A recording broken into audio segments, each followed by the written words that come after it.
Hello from Philadelphia. I am back with another recaps. Okay, this was the second round, but technically my first game uh, in the tournament. I decided to take a bye in the first round because my flight was early morning and I was feeling like I might be tired, and it's better to get a bye. The good thing is that in United States, if you don't know, during the tournaments, in most tournaments, they offer to take a bye, which is giving you half point. So I decided to take a half point in the first round and in the last round. The reason I took a bye for the last round because after Philadelphia International, I'm gonna play World Open, which is much more important, a much stronger tournament, and it is one after another. I thought that maybe I will need some rest. So therefore, I took two buys.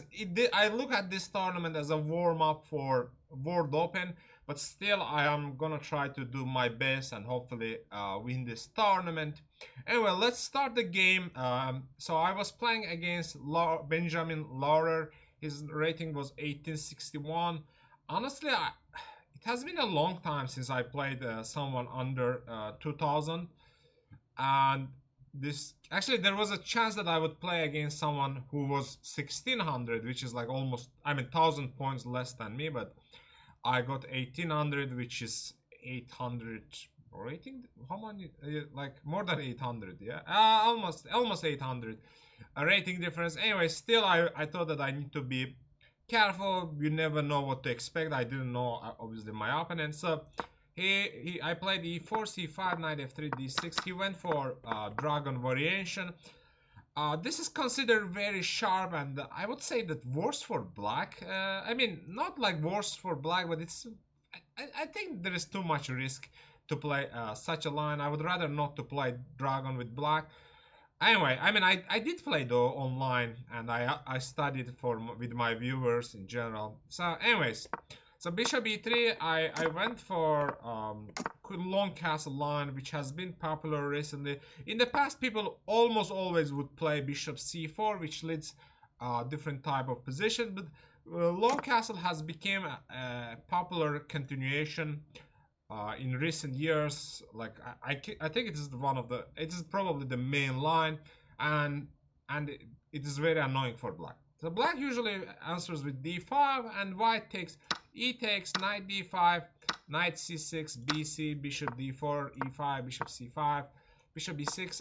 I believe I've played this line in a rapid Azerbaijan Championship final stage in a rapid game against Asadli Vigar. I analyzed that game. I have a recap in the channel. If you are interested, you may want to check that game out. I won that game.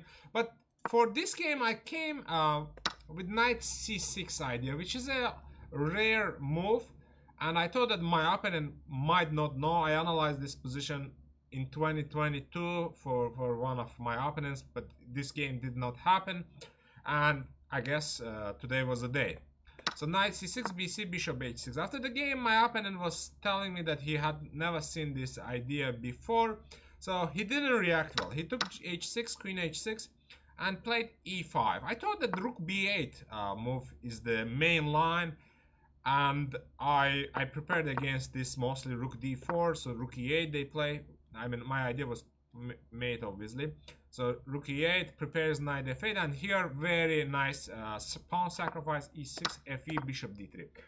And in this position, I think white has compensation. Obviously, black is fine. I think there have been a few games in this position, and black did well, but position extremely complicated, and both sides need to know how to react. Instead, my opponent plays e5, which I did not really remember, but apparently this is another main line. I thought that this was a mistake. After the game, I was telling my opponent probably this was a mistake, but actually the mistake was his follow-up. So I played h4, and in this position, I think the mistake was queen a5. After the game, we were talking. He did not like d4 move because of the bishop c4 idea. Now I am threatening to play h5, but apparently black has a very strong queen e7 move with the idea bishop b6, and black is fine. That's why I need to play h5, which probably I was gonna play. And then after bishop e6, white plays knight a4 with knight c5 ideas. This is also quite complicated, but I think I would prefer white, because white, the idea is simple. We want to play sometimes queen g5, attack both pieces, maybe g4, g5. You know, I think, and actually I checked this very quickly before I did recap. There was already a game like that, and black immediately went wrong, playing queen e7, which was worst move. Anyways, so my opponent played queen a5. The problem with queen a5, I think he wanted to play something like rook b8 and maybe rook b2 sacrifice. So that's why he put the queen a5 in. But the problem is that the king is very weak. So I immediately played h5. And if he didn't want to play rook b8 because he was afraid of queen g5, and now I am attacking. If he plays queen b4, I don't need to worry about this piece. I can take here, king b2, king d2. And if he plays d4, I was thinking that here even I can probably play bishop to d3. And with the idea king e2, you know. King e2, and next move h6. There is no way to stop queen g7 checkmate. So here, it is hard to make good recommendations, but maybe knight h5 would have been his best chance. Rook h5 and play queen b4. And here there is a beautiful sacrifice. Rook takes h7, king h7, and bishop b5. Very important move, because I stop him taking queen b2, and now he cannot. Let's say if he takes cb, I check.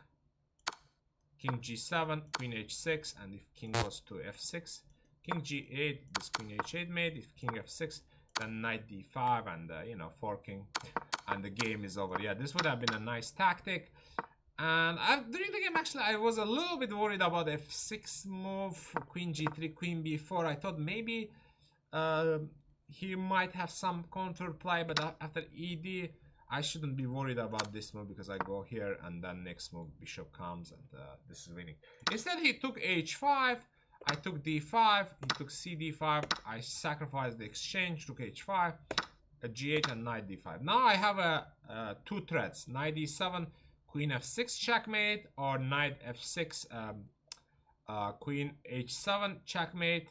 So black plays f5, and now I could have technically played knight f6, knight d7, both of them winning, but I wanted to play bishop c4. You know, when you attack, I like to attack with all my pieces, even though bishop c4 might not be necessary, but why not to bring another piece to the attack. Now again, I am threatening knight f6 double check. So he goes rook f7 stop, but now the forcing made in 3. I play knight e7, king h8, knight g6. He cannot take because of pin, king g8, and queen f8 checkmate. The game ended like this, and yeah, I started basically the round with a victory of 1.5 out of 2, and next game is gonna happen tonight. Please subscribe to the channel if you watched until this point and haven't done yet. Thank you very much. I will see you soon. Take care.